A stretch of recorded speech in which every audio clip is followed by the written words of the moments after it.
Bonjour et bienvenue sur L'Une à l'écho. Aujourd'hui, j'ai le plaisir de recevoir Véronique Martinez qui a fondé la plateforme Oui, tu peux. Qu'est-ce que c'est, Véronique, cette plateforme? Alors, c'est une plateforme numérique qui est destinée aux personnes qui ont des difficultés à faire leur démarche administrative, c'est-à-dire soit écrire, etc. Donc, j'ai créé une plateforme numérique du coup pour les personnes en situation de handicap, seniors et aidants familiaux.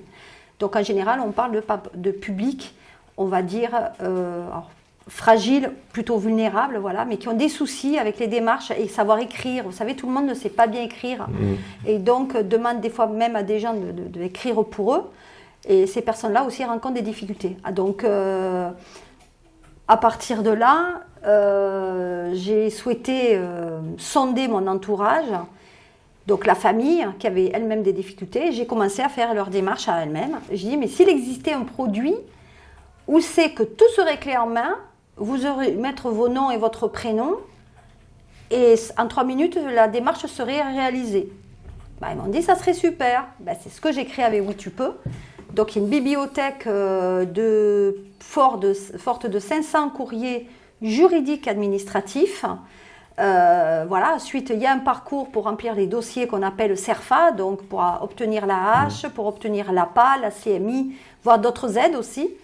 Et après, il y a un abonnement qui voilà, que tout le monde, on va dire, peut souscrire. Et en plus, ils ont droit à 15 minutes avec un avocat par mois pour, on va dire, une question particulière. Voilà, donc c'est un abonnement qui est très, très modique, hein.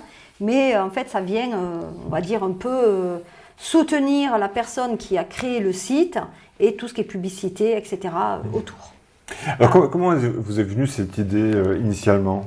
En fait, d'abord, j'ai un parcours professionnel où j'ai travaillé aussi bien dans le secteur juridique, chez des avocats, au sein de tribunaux, mais aussi au sein de services publics hospitaliers.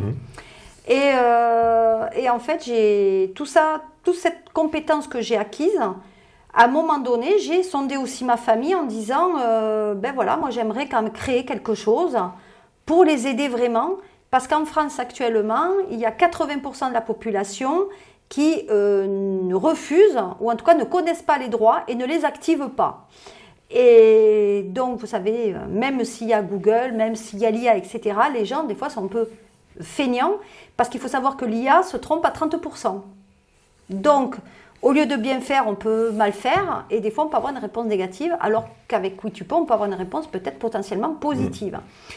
Donc, cette idée, elle est née en 2022, et comme je n'ai pas de base informatique, j'ai demandé à quelqu'un de vouloir bien commencer à faire ce qu'on appelle une maquette. Donc cette maquette maintenant, elle est au stade de la finalité, donc le site existe, donc outitupeux.fr. Voilà, et en plus il y a le label ESUS qui est venu, on va dire, appuyer ma démarche, on va dire, inclusive, puisque j'ai créé une SASU qui a l'économie sociale et solidaire, et en plus qui est labellisée. Voilà, donc c'est une gouvernance qui est partagée. Donc c'est une gouvernance qui est faite avec des personnes en situation de handicap, avec des seniors, parce que je veux qu'elles aient leur mot. Vous voyez, c'est pas une société, on va dire, même si une SASU, c'est une société dite commerciale, dans les faits, ça ne l'est pas. Et comment ça se passe quand on s'inscrit sur cette plateforme? Est-ce que c'est totalement automatisé ou est-ce qu'il y a quelqu'un qui révise derrière? Non, en fait, la personne, elle s'inscrit. Alors, c'est pas un site internet, où c'est que c'est à la demande, un peu comme d'autres sites qu'on trouve. En fait, là, c'est vraiment une plateforme, on met son nom, son prénom, on s'inscrit, on crée un profil. Les informations ne sont pas conservées par nous, parce qu'actuellement, avec tout ce qu'on connaît, je ne souhaitais pas. Et donc, elle crée le profil.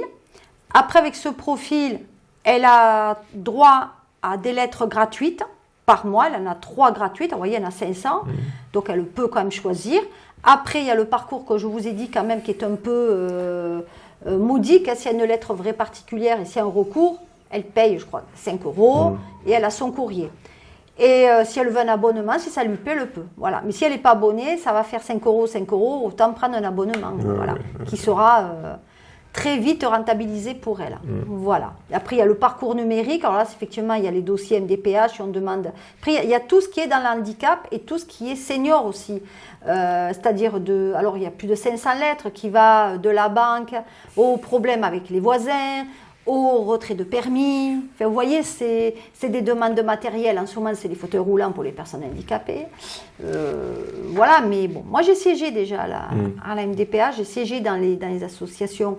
Ben, on ne peut parler de ceux qu'on connaît et de ceux dans lesquels on a été. Donc voilà, et puis ça me plaît. Puis j'ai envie. Ouais, c'est ça. J'ai envie que les personnes aillent chercher leurs droits, surtout, et qu'ils les activent. Et ils connaissent pas leurs droits? Ben pour Parce certains, non. On dit toujours, on est nul l'essentiel de connaître. C'est vrai, mais alors, petite anecdote. Par exemple, à une époque, je travaillais dans un cabinet d'avocats et je travaillais donc avec des avocats. Et un jour, je dis à l'avocat qui vient me voir, il me dit il faut que je fasse enrôler une assignation devant le tribunal de commerce et je le vois partir avec ça, son document. Et je lui dis mais est-ce que tu sais au moins qu'il faut que tu payes des frais d'enrôlement? Ah bon? Il me dit mais non, je ne le savais pas. Je dis mais dans votre école d'avocat, on vous apprendra cette procédure d'organisation de la procédure civile. Hein. Eh bien, il dit non. Vous voyez, déjà, des fois, c'est le cordonnier qui est le plus mal chaussé. Et donc, dans la vie, pareil, je dis à des copines, je dis, mais vous savez quand même qu'à la sécurité sociale, il existe un fonds social. Ah non, on ignorait. J'ai dit, tous les organismes, que ce soit l'URSSAF, CPAM, la CARSAT ou autres, ils ont des fonds. Et si vous ne demandez rien, vous n'avez rien. Voilà. Et oui. De toute façon, comme je dis toujours, comme mon papa me dit, tu sais Véronique, tu connais le non. Ce qu'il faut aller chercher, c'est le oui. Oui, évidemment. On est bien d'accord. Si on reste sur ces dit non, on ne peut pas, on ne veut pas, on a peur, forcément, on est... Voilà. Est-ce qu'il y a d'autres services qui se rajoutent quelque part là-dedans? Sur la plateforme? Ouais. Alors, il y a des services. Quels sont-ils? L'assistante administrative.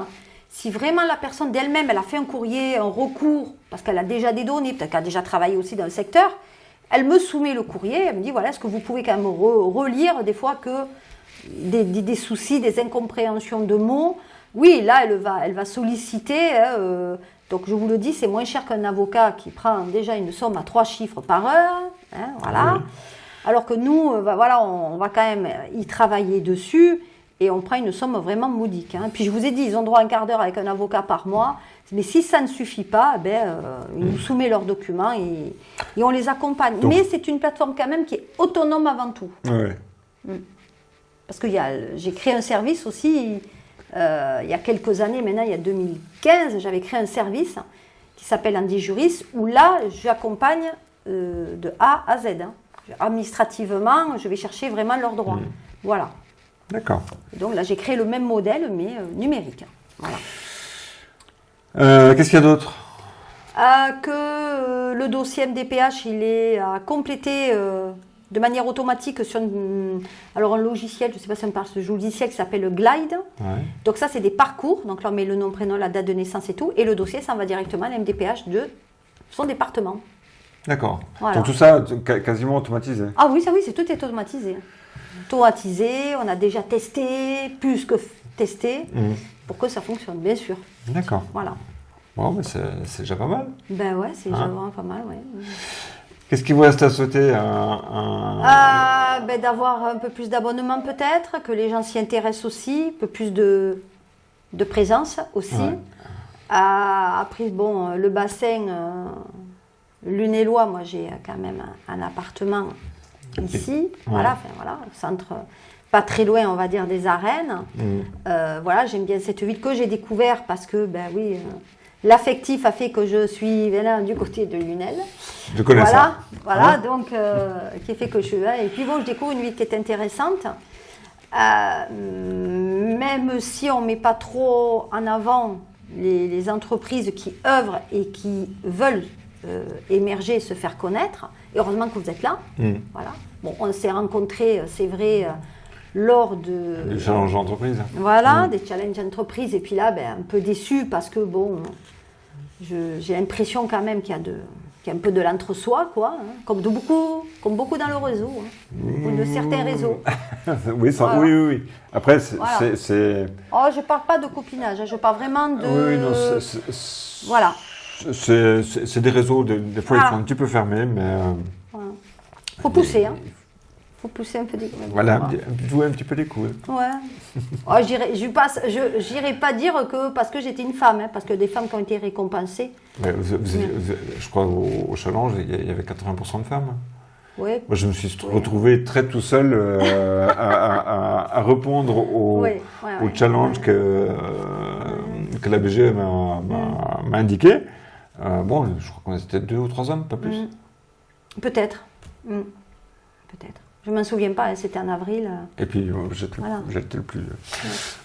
Après, oui, souhaiter quoi? Que la plateforme soit connue, que les gens soient curieux, qu'ils aillent la voir, qu'ils aillent la tester, que j'ai des retours. Voilà, bon, cette plateforme a déjà été présentée en haut lieu. Hein. D'accord. Ouais. Et, déjà, voilà. Et les réseaux comme LinkedIn En LinkedIn, oui, j'ai une page qui s'appelle Oui, tu peux, qui est déjà très, très, très performante. Mais bon, après, il y a un Instagram qui est moins florissant, mais celui-là qui cartonne, c'est quand même le TikTok. Parce que je fais des vidéos régulièrement et j'ai les gens, ils me commentent. Donc, je réponds aux commentaires en vidéo. Oui, ce qui est pas mal. Oui, alors j'ai mon RQTH qui n'est pas de 80%, patati, patata, et moi, je réponds en vidéo. Voilà, donc les gens, ça les intéresse, et donc forcément, j'ai des vues. Et voilà, mais bon, des fois, les vues, ça ne suffit pas. Non. Je trouve que le soutien, c'est mieux. On est bien d'accord. Voilà. Bon, écoutez, merci beaucoup d'être venu jusqu'ici. C'est moi qui vous remercie. Et puis, j'invite les spectateurs à aller sur la plateforme witupe.fr et sur les réseaux sociaux, à peu près la même adresse. Oui, j'ai un Facebook aussi, mais bon, voilà. Et vous me trouverez. Voilà, vous trouverez, donc c'est Véronique Martinez, du service Oui, tu peux. À très bientôt.